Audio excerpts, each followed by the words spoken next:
What's up, everybody? JWMaher here with Why We Love Horror, catching up on all the stuff I've seen in theaters the last few weeks or so. This movie, dwindling chances you're going to catch it in theaters, but I do want to put it on your radar when it becomes available video on demand at least. And we're talking about Hunting Matthew Nichols. I'm a fan. I do kind of like this trend we're seeing with found footage nowadays, where like they're not conventional found footage movies where it's like everything is presented like a mockumentary, so it kind of like eliminates the criticism where it's like, yeah, okay, it's found footage, but like, how are we watching this found footage? Whereas if we have found footage and it's put in the context of like a mockumentary, it's still, I don't think it takes away the punch of it being like, oh, holy crap, what happened? But at least we understand why we as an audience are watching the footage. So in this, it is a documentary. The director is playing a semi-fictionalized version of himself, Markian Tarasiuk, Canadian filmmaker. This is his feature-length debut. It's his debut, as far as I can tell, Letterboxd of anything he's done, is helping the sister of the titular character, Tara Nichols, so to hunt Matthew Nichols, figure out where he went. And they have their cameraman, Ryan, and the movie starts with he went missing a long time ago. He went missing when Tara was just an elementary school girl, and now she's in her 30s, and people still don't know what happened to him. One Halloween night, him and his friend Jordan just kind of walk off into the woods, and they're never seen again. And they are obsessed with the Blair Witch Project, so they kind of like are setting about trying to make their own version of it. It's not derivative. It's not. I don't think it's like just like, oh, it's the fucking Blair Witch Project. It's not. They just are fans of it, and they get obsessed with that style of filmmaking. So they go off in the woods one Halloween night. They're never heard from again.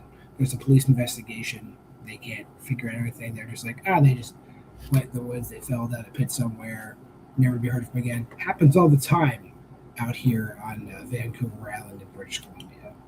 However, maybe that's not what's really going on here. So the documentary film crew goes in.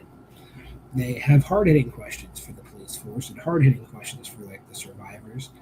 They find out that the police covered something up because they did not want to start a panic on this island, because what's on the videotapes they find and recover from Matthew and Jordan's video camera has some really freaking crazy shit on it. And as the movie progresses, we get through this kind of like crime procedural thing where they're given the generic footage of that, and they can't figure it out. Then they realize they're getting screwed over.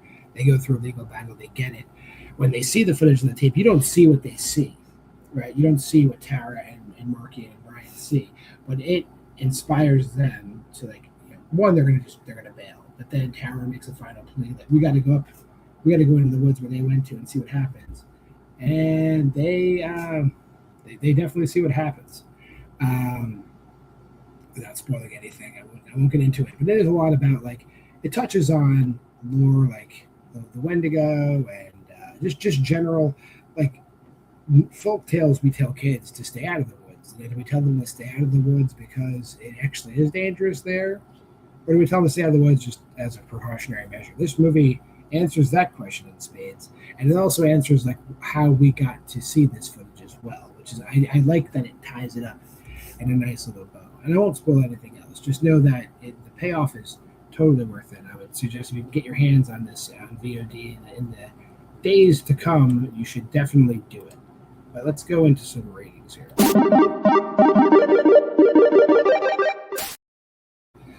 On the heels of us getting like Strange Harvest last year, which is another great found footage movie done in the style like where you get like pockets of actual found footage with an actual documentary around it, I like this trend. I mean, we could still get normal found footage here and there. I'm not gonna say no to it, but I do like when it's tied up real nice, and I think this is presented really well. This movie is like getting decent-ish reviews, but I'm gonna bump it up for them. I think this is like a 4.5 for me. This is done really well. So like I'm paying attention. If Marky Tarasiuk does anything else, I'll definitely watch that because I think this is pretty tight. I would say it's coming to VOD around you, which I imagine will be in the weeks to come, very short weeks to come. You should definitely take your time and check it out. It's only 89 minutes. But hey, if you made this fun video, like, comment, subscribe, share, go to the Facebook group Why We Love Horror, check out the Why We Love Horror Letterboxd challenge right there. We'd love for you to pause, go to that QR code, watch movies list, tell us the movies you're watching. But until next time, I'm JWMaher. This has been Why We Love Horror. See you next time.